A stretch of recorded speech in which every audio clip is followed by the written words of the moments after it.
एक बच्चे ने गरीब परिवार में जन्म लिया। उसके माता पिता बड़े साधु प्रेमी थे। सदा सत्संग में जाना और साधु लोगों की सेवा करना वह अपना परम धर्म मानते थे। बच्चा बड़ा हुआ, वह भी अपनी माता पिता के साथ आश्रम में जाता और सत्संग सुनता। सत्संग में कही गई बातें उसके मन को छू जाती। कुछ समय बाद माता पिता परलोक सिधार गए। बच्चे के मन में बहुत दुख हुआ, पर क्या कर सकते हैं, ये तो संसार की रीत है। जो आया है वह जरूर इस दुनिया को छोड़कर जाएगा। समय बीता, लड़का आश्रम में गुरु से मिलता और आध्यात्मिक बातें सीखता। लड़का हर रोज आश्रम आता। गुरुजी भी लड़के के साथ बड़ा लगाव रखते। धीरे धीरे जिम्मेवारियां बढ़ती गई तो लड़का कभी कभी आश्रम आता। तो गुरुजी पूछते, अब आश्रम आना कम क्यों कर दिया? लड़का कहता, काम की जिम्मेवारी बहुत है गुरुजी। गुरुजी हमेशा समझाते, ये तो झूठा संसार है, साथ नहीं जाएगा। कुछ अच्छे कर्म या आध्यात्मिक उन्नति ही तुम्हारे साथ जाएगी। लड़का यह सुनकर कुछ दिन लगातार आता, फिर वही हाल हो जाता। समय बीता, लड़के की शादी हो गई। अब लड़का कई महीने के बाद आश्रम आता। गुरुजी फिर पूछते, बेटा आजकल कहाँ रहते हो? लड़का उत्तर देता, अब मेरी शादी हो गई है गुरुजी, मेरे ऊपर और जिम्मेवारियां आ गई हैं। गुरुजी फिर समझाते, ठीक है, पर आश्रम आया करो, इससे तुम्हारी चिंता और परेशानियां कुछ कम हो जाएंगी। गौतम बुद्ध जी भी कहते हैं, क्योंकि जितना आप अपने अंदर को पहचान लोगे उतना ही आपका मन शांत होता चला जाएगा। कुछ समय बाद उसके यहाँ पे लड़का पैदा हुआ। अब व्यक्ति ने आश्रम में आना ही बंद कर दिया। सारा दिन काम करता और अपने परिवार का पालन पोषण करता। सालों बीत गए, पर जब जिम्मेवारियां बढ़ती हैं तो परेशानियां भी सामने आ खड़ी होती हैं। बहुत परेशान रहने लगा। एक दिन जब वह बहुत परेशान था तो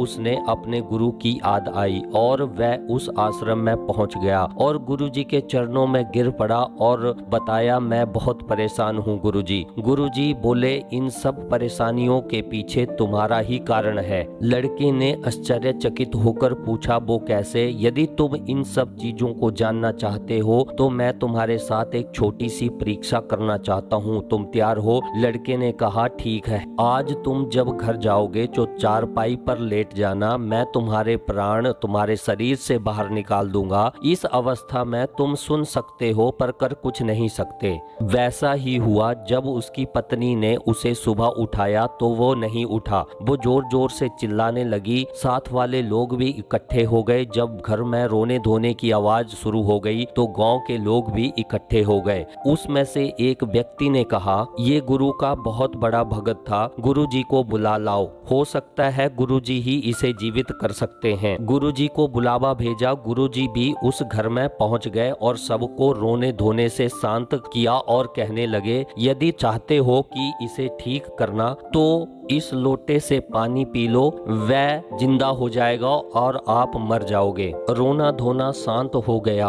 यह सुनकर वहां से सभी लोग धीरे धीरे वहां से चले गए। गुरुजी ने पानी से भरा लोटा गांव वालों की तरफ दिखाया और कहा, तुम में से कोई है जो इस पानी को पी सकता है? तो सभी ने कहा, हम दूसरे के लिए क्यों अपनी जान देंगे, और वहां से सभी लोग चले गए। लड़के के सवे संबंधियों को भी पूछा कि यदि आप इस लोटे में से पानी पी लेंगे तो यह लड़का जिंदा हो जाएगा। सभी ने कहा कि हमें क्या जरूरत है कि हम इस पानी को पीकर मरें और ये जिंदा हो जाए, हम ये नहीं कर सकते। वो भी वहां से चले गए। अब बच्चों से पूछा। बच्चों ने कहा कि हमारी पूरी जिंदगी हमारे सामने है, हम ऐसा नहीं कर सकते। भला ऐसा कभी होता है क्या कि किसी के लिए कोई मरता है? अब बारी आई घरवाले की, जो आपको बहुत प्रिय होती है। गुरुजी ने उससे पूछा, बेटी ये पानी पी लो और ये जिंदा हो जाएगा और आप अपने प्राण त्याग दोगे। तो घरवाली ने कहा, मुझे कोई भी जरूरत नहीं है, मेरे छोटे बच्चे हैं, मैं उनको ही संभालूंगी, वही मेरा सहारा बनेगा। उसने भी मना कर दिया। अब गुरुजी ने व्यक्ति को उठाया और चारपाई पर बिठाया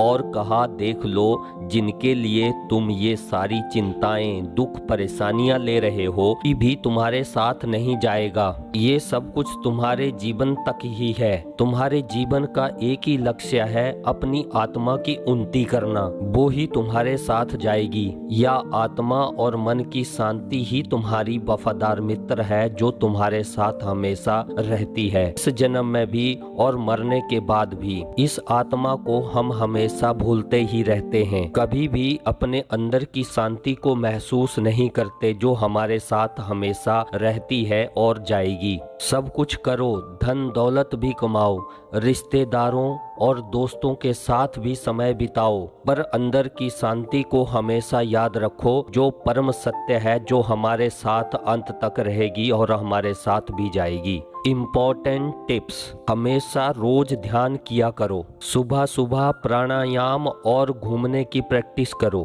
थोड़ा समय अपने साथ भी गुजारो, कुछ ऐसा करने की कोशिश करो जो आपके मन को शांति पहुंचाए। इसी से आपका मन धीरे धीरे शांत होने लगेगा। यही आपका परम सत्य है। वीडियो अच्छी लगी हो तो वीडियो को शेयर लाइक कर दें और मेरे चैनल को सब्सक्राइब कर लें। जय हिंद, जय भारत।